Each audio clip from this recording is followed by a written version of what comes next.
आप हिस्ट्री या ज्योग्राफी के नोट्स नहीं बना रहे हो, आप बायोलॉजी के नोट्स बना रहे हो। ठीक है ना।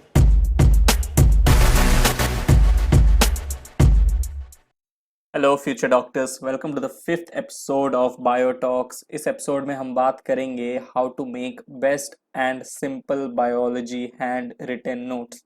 कैसे आपको अपने नीट यूजी प्रिपरेशन के लिए किस तरीके से बायोलॉजी के हैंड रिटन नोट्स बनाने हैं, उसके ऊपर हम इस एपिसोड में, बायोटॉक्स के इस एपिसोड में चर्चा करने वाले हैं। तो चलो सेशन शुरू करते हैं। देखिए, लास्ट एपिसोड एपिसोड 4 में मैंने आपको एक बात बताया था। वो क्या था कि जब भी हम हैंड रिटेन और एनसीईआरटी की बात करते हैं तो हमें सबसे पहले, जब भी हम किसी चैप्टर को फर्स्ट टाइम लर्न कर रहे हैं, ठीक है, learning the chapter for the first time, then handwritten notes should be your first priority. तब आपका जो हैंड रिटेन नोट्स है, जो आप बना रहे हो, जो आपने बनाया है, वो आपका फर्स्ट प्रायोरिटी है जब भी आप एक चैप्टर को पहली बार पढ़ना शुरू करते हो। और जब आप उस चैप्टर को अच्छे से समझ लिया, आपने नोट्स बना लिया, आपको नोट्स समझ में आ गया, टीचर का लेक्चर समझ में आ गया, तब आप बढ़िए एनसीईआरटी की तरफ। After you have understood your notes properly, then move to NCERT. अब सवाल है कि किस तरीके से हैंड रिटेन नोट्स बनाया जाए कि हमें हैंड रिटेन नोट अच्छे से समझ में आ जाए। और जब हमने अपना हैंड रिटेन नोट समझ लिया तो फिर एनसीईआरटी की तरफ बढ़े। ठीक है, तो किस तरीके से आपको हैंड रिटेन नोट्स बनाना है लेक्चर देखते समय, इस चीज की हम चर्चा करेंगे। तो चलो बढ़ते हैं अगले स्लाइड पे। देखिए, पहले तो सवाल है, why do we even make handwritten notes. Notes बनाने की क्या जरूरत है। एनसीईआरटी को समझने के लिए मार्केट में बहुत सारे बुक्स तो अवेलेबल है, कोई भी खरीद लेते हैं, बट बैठ के पढ़ लेते हैं। इतने सारे अच्छे अच्छे इंस्टीट्यूट है कोटा के, सबके मॉड्यूल्स अवेलेबल है, मॉड्यूल्स पढ़ लेते हैं, सारा कंटेंट समझ में आ जाएगा, फिर एनसीईआरटी पढ़ लेंगे।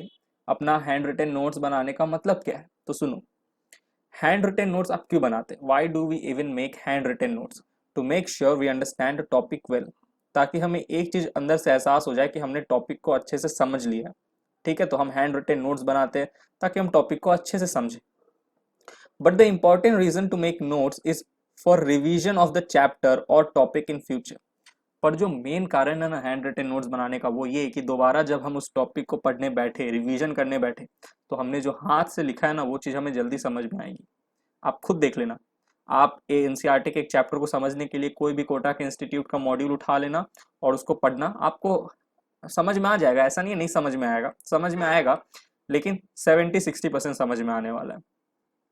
फिर जब आप वापस से रिवाइज करने बैठोगे, आप वापस से वो मॉड्यूल को खोलोगे, आपका दिमाग खिचड़ी हो जाएगा। लेकिन जब आप एक लेक्चर, एक चैप्टर को पहली बार पढ़ते हो और हैंड रिटेन नोट्स बनाते हो, तो जब आप दोबारा उस चैप्टर को रिवाइज करने बैठते हो ना, आपका रिवीजन जल्दी होता है, क्योंकि आपने उस चीज को पहले से हाथ से लिख करके रखा है, नोट्स बना करके रखा है।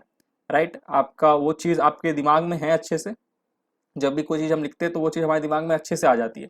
और जिस चीजों को हम हाथ से लिख कर समझते हैं, उसको वापस से रिवाइज करने में आसानी होता है, क्योंकि वो हमारे दिमाग में, हमारे मेमोरी में लंबे समय तक रह सकता है।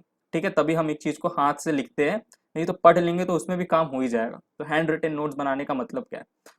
तो मतलब है to make sure we understand the topic well, but the important reason to make notes, handwritten notes, is for revision of the chapter और टॉपिक इन फ्यूचर। तो रिवीजन यहाँ पे जरूरी है।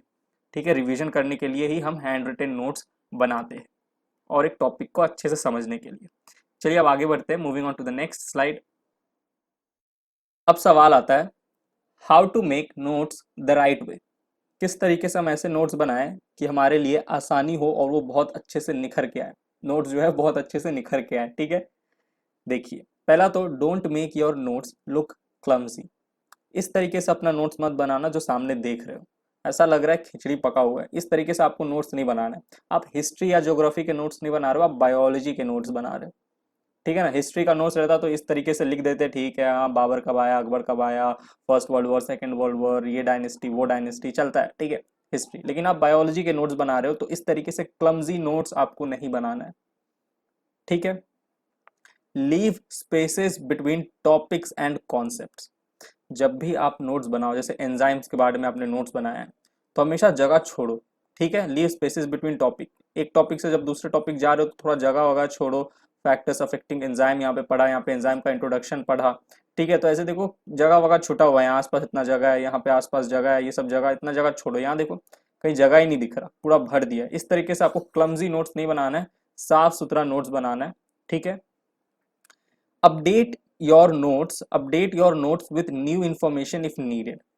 ठीक है, देखिए हम पहली बार एक चैप्टर को पढ़े, हमें चीज़ें समझ में आई, हमने नोट्स बना लिया। अब आपको जगह छोड़ना है, एकदम अच्छे से नोट्स बनाना है, भड़ भड़ के चींटी की तरह नहीं लिखना है, जगह छोड़ छोड़ के लिखना है, ताकि दूसरी बार जब आप रिवाइज करने जाओ ना, तो अगर आपको लगे कि यार रिवाइज करते ये वाला टॉपिक मुझे दिक्कत हो रहा है रिवाइज होने में, तो आप उसके बगल में कुछ एक्स्ट्रा इन्फॉर्मेशन दे दो, जिससे आपका टॉपिक वो आसानी से समझ में आ जाए। हो सका आपने आप एक टॉपिक है कॉम्प्लेक्स इंग्लिश में लिखा है, आपको समझ में नहीं आ रहा, आप उसके बगल में सरल हिंदी में लिख दो, सरल भाषा में लिख दो, तो जब जगह छोड़ोगे तभी तो ये होगा। तो इस तरीके से अपडेट करो अपने नोट्स को, leave spaces between topics and concepts. क्योंकि मैं हमेशा कहता हूँ एक चैप्टर को सबसे शुरू में पढ़ना सबसे मुश्किल नहीं होता, एक चैप्टर को हमेशा रिवाइज करते रहना सबसे मुश्किल होता है। पढ़ तो सब बच्चे लेते हैं पहली बार एक चैप्टर को, रेस्पिरेशन, फोटोसिंथेसिस सबने पढ़ के रखा है, लेकिन कितने वो बच्चे हैं जो लॉन्ग टर्म तक उसको रिवाइज करते हैं, बहुत कम। तो आपको ना नोट्स अच्छे से बनाना है, जब नोट्स अच्छे से बनाओगे ना तभी तो रिवाइज करने का मन करेगा। ऐसा नोट्स बना लोगे तो दूसरी बार फिर खोल के मन भी नहीं करेगा देखने का, सिर दर्द होगा।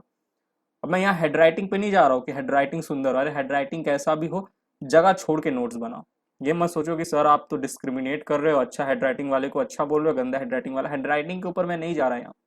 अरे तुम्हारा कैसा भी हेड राइटिंग है, तुम जगह छोड़ के नोट्स बनाओ बस, और कुछ नहीं, ताकि अगली बार जब रिवाइज करो तो अपडेट कर सके अपने नोट्स को। ठीक है, don't hesitate to use your own words while making notes in your mother tongues language, जो तुम्हारा मदर टंग है। ठीक है, जैसे इंग्लिश में कोई चीज लिखा हुआ है, तुम वो चीज नहीं समझ में आ रहा, झिझक कोई बात नहीं है, कोई चीज की झिझक नहीं है, उसके बगल में हिंदी में लिख दो, या तुम्हारा जो भी मदर टंग है, राइट, जो भी मराठी हो, पंजाबी हो, कुछ भी हो, हिंदी, हिंदी तो सबको आता है, सेकंड लैंग्वेज हिंदी है, हिंदी में लिख दो। ठीक है, तो अपने भाषा में लिखो, कोशिश करो, उससे क्या होगा ना, जब रिवाइज करोगे आपको पता है क्या, आपका गोल पता है क्या होना चाहिए। हैंड रिटन नोट्स का एक ही गोल होता है हैंड रिटन नोट्स का, कि next time when you are revising it, it is easier for you guys to revise your own notes. बहुत लोग पहली बार ऐसे नोट्स बनाते हैं कि दूसरी बार जब रिवाइज करने बैठते तो देखते ये क्या खिचड़ी पका दिया मैंने।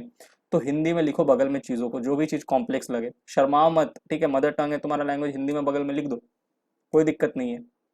Next, it is possible you don't know the meaning of some English words. ये मेरे को बड़ा दिक्कत होता था, ये मेरा वाला दिक्कत है, मेरा वाला प्रॉब्लम। बहुत ऐसे एनसीईआरटी जब आप पढ़ोगे ना, बड़े कॉम्प्लेक्स कॉम्प्लेक्स इंग्लिश लिखे, ऐसा लगता है इंग्लैंड में बैठ के किसी हार्वर्ड वाले ने, हार्वर्ड इंग्लैंड में थोड़ी, इंग्लैंड में बैठ के किसी ऑक्सफोर्ड ऑक्सफोर्ड वाले ने बैठ के मतलब पूरा एनसीईआरटी किताब लिखा था, इतना टफ टफ इंग्लिश है, राइट। हाँ मेरे को पता है, हार्वर्ड यूएसए में, स्टेट मत पूछ लेना, उतना नहीं पता। तो it's possible you don't know the meaning of some English word, ऐसा हो सकता है। So look for the meaning and write it down on the top of the page. अब ये जो टॉप पे जो जगह है ना, वहां पे एक काम करो, जो भी इंग्लिश का जैसे कोई वर्ड तुमको नहीं पता उसका मीनिंग, तो गूगल पे सर्च कर लो, वो वर्ड को यहाँ लिख दो और उसका मीनिंग यहाँ लिख दो, ताकि दूसरी बार जब अगेन आप वापस से रिवाइज कर रहे होगे ना, तो आप वापस से फिर टाइम वेस्ट करके नहीं जाओगे गूगल पे। मतलब फोन से तो दूर ही रहना, पता चला रिवाइज करने गए, एक वर्ड का मीनिंग नहीं आया, पहले से ऊपर लिख के नहीं रखे थे, गूगल में सर्च करने गए, तब तक यूट्यूब चला लिए, इंस्टा चला लिए, खो गया वहीं पे।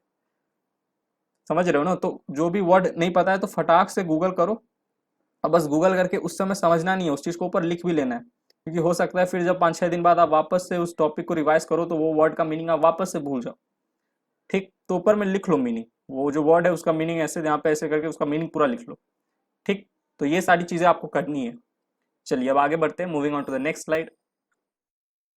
अब जो सवाल है वो बहुतों के दिमाग में आया होगा, सवाल होगा, sir since it's biology notes should B colourful और सिंपल, हमें कलरफुल नोट्स बनाना चाहिए या सिंपल नोट्स बनाना चाहिए। देखो इस सवाल का जवाब के लिए दो कंडीशन हमें लेके चलना पड़ेगा, दो पॉसिबिलिटी है इस सवाल के जवाब के लिए। पहला है बिगिनर, दूसरा पॉसिबिलिटी है ड्रॉपर।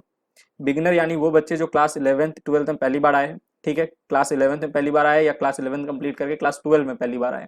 और ड्रॉपर वो बच्चे आफ्टर क्लास 12 जो प्रिपेयर कर रहे हैं नीट यूजी के लिए, ठीक है, जो ड्रॉप ईयर लिए, ड्रॉप ईयर में। तो देखिए अगर आप बिगिनर हो तो you can spend a decent time on making notes, तब आप एक डिसेंट ठीक ठाक टाइम अपने नोट्स मेकिंग पे स्पेंड कर सकते हो। You can use colour pens while making notes, ठीक है, क्योंकि because it is biology a subject of colour, right. Biology क्या है, it is a subject of colour. तो आप अगर बिगिनर हो तो आप डिसेंट टाइम अपना स्पेंड कर सकते हो नोट्स मेकिंग पे, कलर वलर यूज कर सकते हो, लाल, नीला, हरा, काला, जो भी पेन आपको मिल जाए मार्केट में, जिस तरीके से आपको नोट्स बनाने में आसानी हो, अच्छा लगे, क्योंकि नोट्स बनाना है, अच्छे से बनाना है, ताकि जब दूसरी बार रिवाइज करे तो हम रिवीजन करते समय इफिशियंट हो सके। ठीक है, तो रिवीजन ऐसा नोट्स बनाओ ना कि रिवाइज करने का मन भी करे। खिचड़ी पका दोगे ना तो दूसरी बार उस नोट्स की तरफ देखोगे आपका सिर दर्द हो जाएगा, सोचोगे यार ये मैंने ही लिखा था, क्या लिखा है मैंने। तो नोट्स अच्छे से बनाओ, बिगिनर हो तो।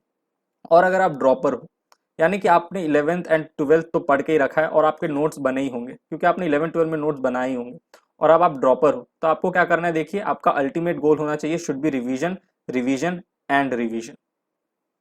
आपको सिर्फ रिवीजन पे ध्यान देना है, आपके पास नोट्स तो ऑलरेडी है, और आपको ऐसा लग रहा है कि यार जब हम लोग 11 12 में थे और अभी तो सिलेबस चेंज हुआ है, और सिलेबस जब चेंज होता है ना, हो सकता है नीट का सिलेबस चेंज हुआ तो थोड़ा मोड़ा चेंज आता है, बहुत बड़ा चेंज नहीं आता, ड्रास्टिक चेंज नहीं आता, छोटा मोटा चेंज होता है।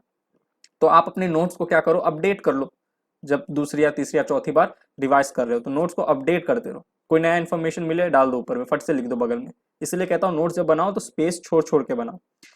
If needed to understand a topic again, हो सकता है कोई ऐसा टॉपिक है जो आपने 11 12 में उतने अच्छे से नहीं पढ़ा था, या आपका छूट गया था किसी कारण से, ठीक है, और आपको वापस उस चीज को समझने में दिक्कत हो रही है, तो ऐसा कोई टॉपिक हो सकता है। तो आप एक सिंपल नोट्स बना लो टू बी मोर एफिशिएंट, क्योंकि आपको यहाँ एफिशिएंट होना बहुत जरूरी है, राइट। तो सिंपल नोट्स बनाओ, ज्यादा कलर वलर का यूज मत करो, ज्यादा टाइम स्पेंड मत करो, टाइम आपका वेस्ट होगा। क्योंकि जो बिगिनर वाले होते हैं ना, बिगिनर वाले खेल रहे होते हैं नीट के सिलेबस के साथ सिलेक्शन के लिए, राइट।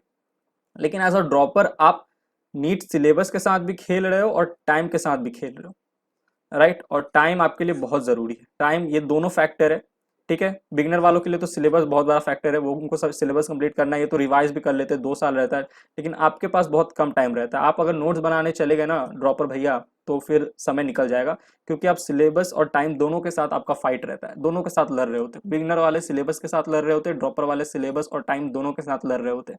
तो ड्रॉपर वाले अगर आपको नोट्स बनाना है तो आप सिंपल बनाइए, ठीक है, लेकिन आपका अल्टीमेट गोल क्या होना चाहिए, रिवीजन, रिवीजन एंड रिवीजन। वापस से नोट्स बना के टाइम वेस्ट मत करो, नोट्स को अपडेट कर लो, जो पुराने नोट्स है उनको अपडेट कर लो। आजकल वो मार्केट में इस तरह के हाँ, इस तरह की स्टिकी नोट्स आते हैं, आपको तो पता ही है स्टिकी नोट्स, राइट। ये सब पीला रंग का स्टिकी नोट्स है, इसका इस्तेमाल करो। जहाँ पे आपने नोट्स लिखा है, हो सकता है आपने खिचड़ी पका दिया है, तो इसके ऊपर लिख लो और उसको चिपका दो वहाँ पे।